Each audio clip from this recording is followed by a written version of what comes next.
Hey, thanks for tuning in to another episode of Drive By Cars with Alan.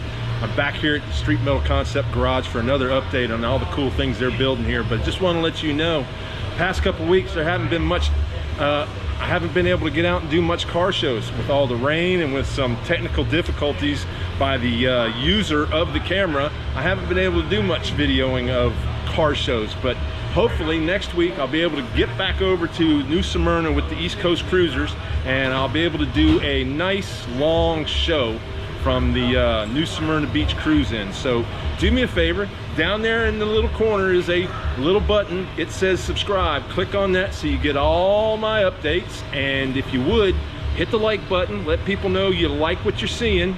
Let YouTube know so that they show this more often, and leave me a comment or two. Tell me what you like and what you don't like about my videos. I'm always up for a good compliment, never really up for a good bad comment, but if you see something I need to change, please do me a favor and let me know. Hey Dom, what's happening, buddy? Not much. Looks like you're steadily pulling apart a International Scout. Yeah, I am. Taking the motor out, right? That is correct. Yeah. Even though I'm working on the marker light, I'm working on moving the harness out of my way. Yeah. Least amount of things in my way, the better. So what they're doing with this Scout is they're taking this this old motor out of here. This old, who manufactured that motor? Is that an International motor? It is an International motor. I'm not entirely sure what size displacement it is, but I know it's a V8, correct? it is a V8, yes. Right. It doesn't run very well. It burns a lot of oil. It's very down on power, lots of blow-by, so guy wants it to be reliable, so we're gonna put an LS3 in it. Put an LS3 and all the wiring and its new transmission and everything for it, huh? It'll have a brand new 4L70 four-wheel drive transmission with an adapter kit for the transfer case. So I have brand new motor, brand new harness, ECU, all new transmission, new transfer case. Essentially the only thing that's staying is the axles. Right. So right. 100% brand new drivetrain. And he's already upgraded all the brakes and everything like that. So this will drive like a brand new truck when it's done. Yeah, right? exactly. Awesome. All new brakes, all new everything. So awesome. It'll be 100% reliable, turnkey, just like 2015 Camaro, sure, so to speak. Sure. Awesome. Good to go. I have four-wheel drive and everything, so. Right, with four-wheel drive with an LS3 motor. Yeah. 425 horsepower, 430 horse, somewhere around there. Four-wheel drive and this little thing. Yeah, that'd be fun to ride around in. Yeah. Definitely a good beach cruiser. yeah, exactly. Exactly what it is. Thank you, sir. Reassembling the trunk area. We didn't do it originally, but I have to fix everything that don't fit properly. Right. And you're getting ready to look at something with a cool little camera there, huh? Camera, yeah. Make sure no wires are touching. I had to notch out the lower portion of it, but. So he's sticking that little, like I guess a borescope camera down inside here and looking for hanged up wires, something that might not be corrected properly. Yeah, making sure everything clears. No fence all your wires. clearances are right. Yeah. But that's pretty cool. He's sticking the camera in down here, and he's got his phone over there where he can see everything. That's neat. It's not always about wrenches. Yeah.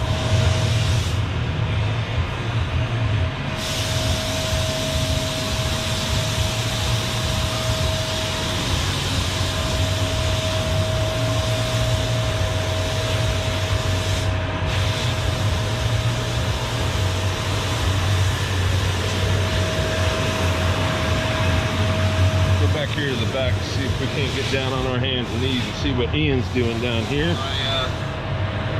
Kind of going down a list.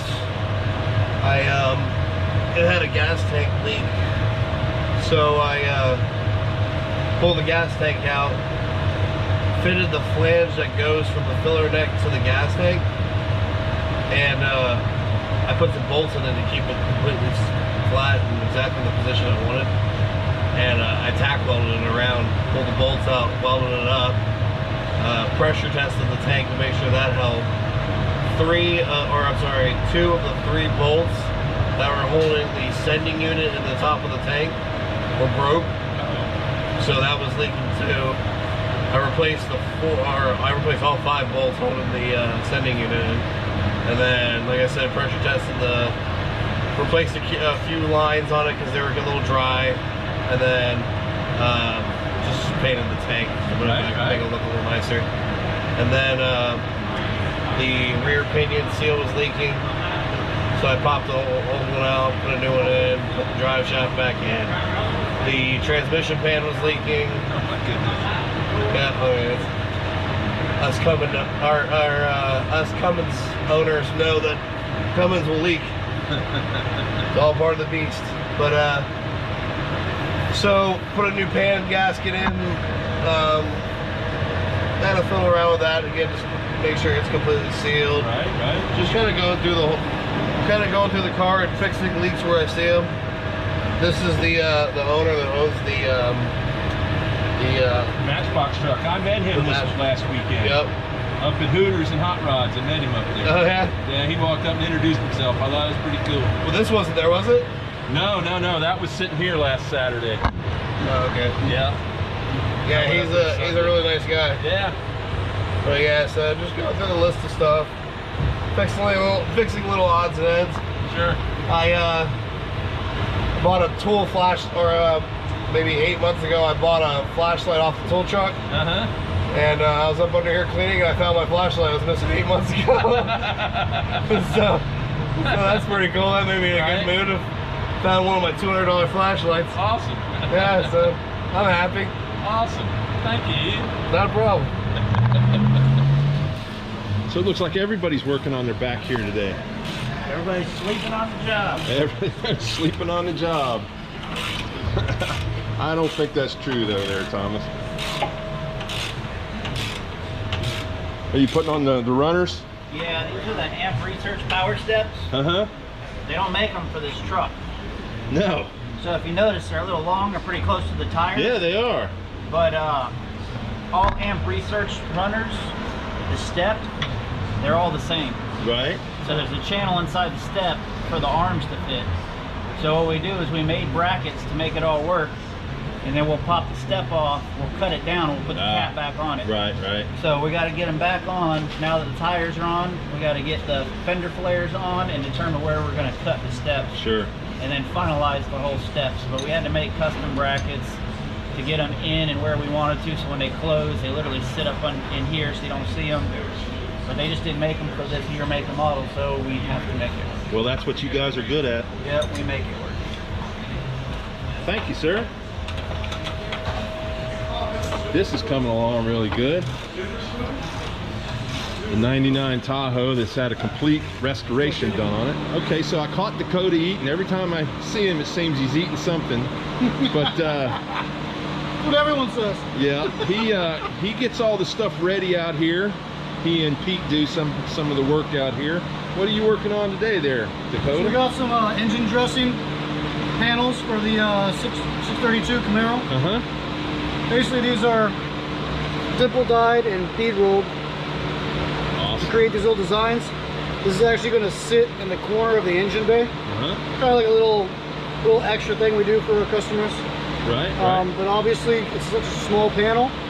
The bead rolling and double dye is going to cause some inconsistencies with the line work, so I'm pretty much just fixing up the line work. And these go attached to the radiator. So you got the radiator, then you got the space in between that.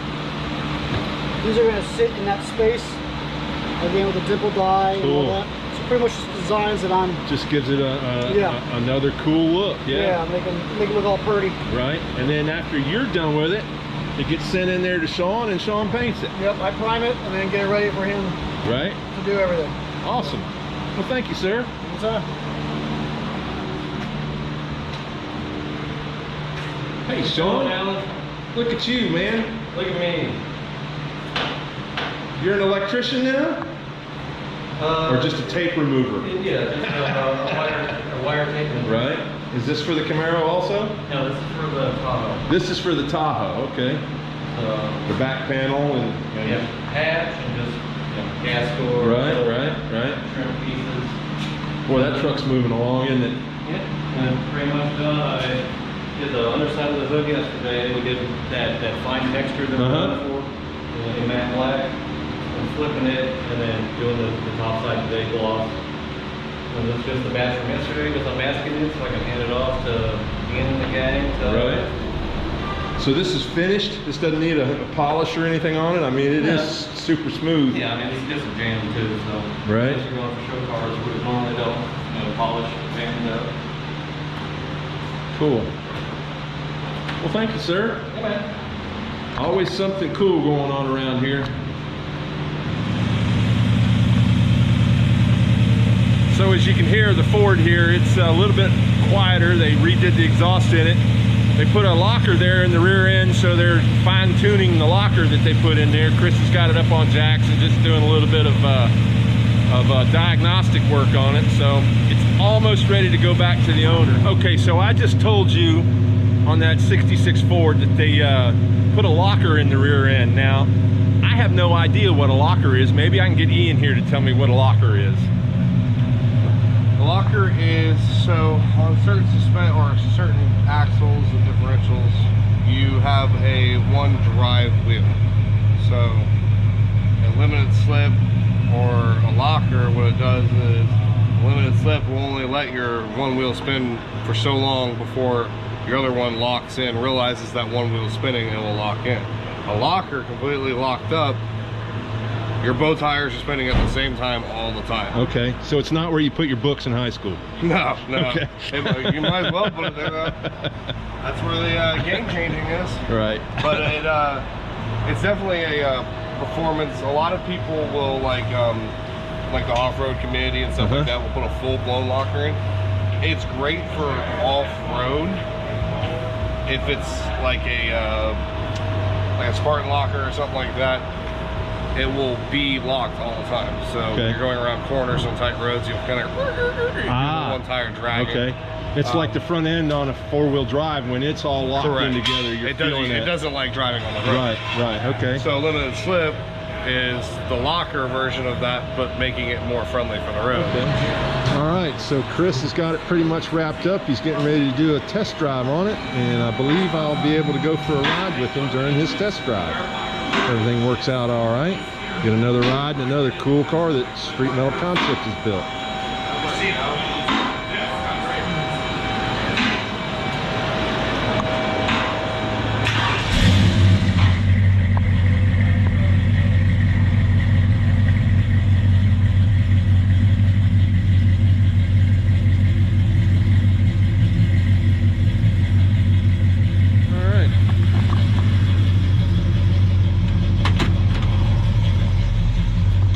Ride here with Hot Rod Chris. We're just going to do a couple soft laps. Sure. Around the block. Make sure everything's happy with it, one another.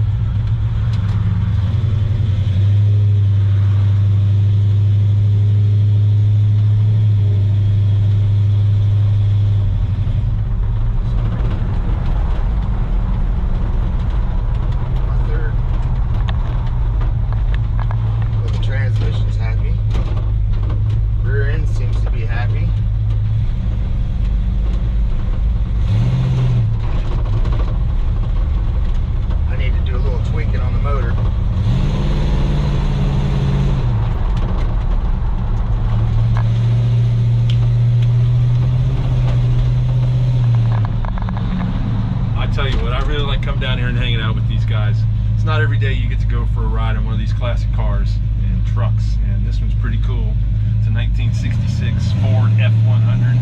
It had a motor swap from an inline 6 to a V8, and they're doing all the little finishing tweaks and twists on it to get it right for the customer. It's been a cool little ride. It feels cool. I like this.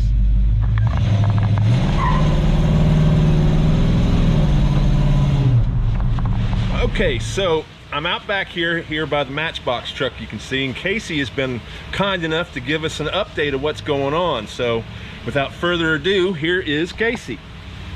All right, so what we got going on is we're kind of narrowing down on our punch list here for the rear end, going into some bumper mock-ups, fenders, shocks, our side panels. As you can see here on our toy, we got some panels we're going to start to be working here. so forth and so forth. We're tempting them out. We got some shock mounts that we're putting on the notch in here, so we can get some nice shocks floating. Those will go about like that. The shocks. The shocks, yes Right. sir. So we'll get the top mounts up there. And this piece of wood in here, what does that represent? This is going to be a 5/8 steel plate to hold our fender shape and stability, since they're going to be floaters. So we're going to go ahead and have that cut out of metal, and then the saddle that mounts to the axle, that'll be a whole thick brace to keep those Right. heavy fenders floating from touching them tires. Right. And in here, you were going to put a trailer. Yes sir, yes sir. So we have a low boy gooseneck trailer. These white lines here, I have a nice like Christmas tree style pedestal for a gooseneck receiver. Alright, so what we did is a mock-up for our gooseneck hookup here, and we went and had this laser cut out for us. So that's where the gooseneck's going to sit. This will sit Right there. just like so. And then this back here is our brand new cutout pieces. So they design it first in cardboard, Yep. send out the cardboard, and this is what they get back, the metal pieces. And I'll go and do all the welding, get it all together, test fitter. Then we'll go ahead and weld her to the C-notch. And it'll get epoxied and all that. Oh, yeah, yeah. good stuff. Oh yeah, these will have cover panels that Right. kind of inlay. Sure. So it'll have a nice receiver set up here, nice visual on it, and real good integrity on top of these C-notches. So it shouldn't be going anywhere. This thing should pull a trailer as far as you want to take it. Right, right. And what else do you still have to do in here? At the moment, we have to get our shock top mounts mounted in. We got the lowers, that gooseneck attachment, and then we're going to be doing the final routing on our airlines and So the plumbing for the brakes. You guys are getting real close to being done back here, aren't you? Yeah, it's coming to an end here. We did a few mock-ups on our slimline bumper here. We're going to go ahead and use probably a 69 Camaro bumper. Oh, cool. It actually entails most of our shape we're looking for. Then we're going to chop it, extend it, add a step on top, a little bit of modifications, but overall I think it's going to fit exactly what we're trying to do on the presentation. Well, that's cool. So this is the empty side, this is the side, and both sides are going to look the same, correct? Yes sir. Right. So this is bare, pretty much, you know, no mock-up, give you a little preview of what it goes from to what it goes to. Right. You know, you add that color on there, it's going to be a whole visual difference back here. Cool. What I can't get over is the radiator is actually behind the cab. That to me is just so cool. Oh yeah, we went through and we got our material list for our punch out. This whole thing, it's going to be pretty much as wide as the radiator and about this deep, and that scoop's going to come over this hood real nice. I mean, it's going to be a nice rear mount setup going back there. Nice thing to look into from the back end. And you're still got to put a sunroof in it? Still doing the sunroof, yes sir. Still doing the roof scoop. Wow. We got our body guys kind of getting into the doors and stuff now, getting them ready, final fitment and body work. And pretty much most of our mods are going to be from the firewall out from here on out, besides that old sunroof. That's going to be a big mod in itself, just for the cab of this structure and old style. You know, they don't make anything that's going to fit that. Yeah. That's going to be a 100% custom sunroof. Complete made right here at Street Metal Concepts. Yes sir, yes sir. Well, thank you, Casey. I appreciate it, man. No Thanks problem. for the update. And I'm looking forward to seeing it done. Oh yeah, I think we all are. Stay tuned, ladies and gentlemen. Yep, thank you. So as you know, if you've been watching the videos, Zip and the guys here are getting ready to move over to a new place. It's just like anything, there's going to be positives and there's going to be negatives. Sometimes you get setbacks, sometimes you get able to move on forward. So I know he's going to be looking for some help once he moves over there, because he's going to be able to bring in a lot more cars. So let's see what exactly he's going to be looking for. Moving into a new place, right? Yes, sir. Gonna get bigger, right? Gonna need more employees, right? That's true. What are you looking for? What kind of person are you looking for? I mean, if we could have it the way we want it, would be a very experienced classic car builder, in the sense of pretty much be able to navigate through the whole process of building a car minus paint and body. We are also going to be looking for paint and body guys for our paint and body shop, so we're trying to add people to both locations. But it'll kind of be separated, you know, but you know, anybody with really good fabrication skills, good wiring skills, good mechanical skills, you know, we're open, you know, to discuss what may be available. Right. So how do they get a hold of you? How send you a resume at your website? Yeah, or? you can email us at info@streetmetalconcepts.com, and you know, you don't have to list all these certifications and stuff, you know, more so we like to hear about your passion for the craftsmanship and what experience you do have, whether you've done it at a professional shop or done it on your own. You know, we're not really looking for entry level right now, you know, but hopefully in the future that may be a possibility as well. Awesome. Well, thank you, Zip. I hope you find all the people you're looking for. Thanks for your time, buddy. I appreciate it. Thank you. That's a wrap on another great day here at Street Metal Concepts. The guys are really working hard in there. They're building some really cool cars. Progress is being made on everything in there. It's just a wonderful, wonderful place to come and visit to see all these cool cars. Again, please do me a favor down in the corner, subscribe to my channel, and keep watching. Thank you. See you later.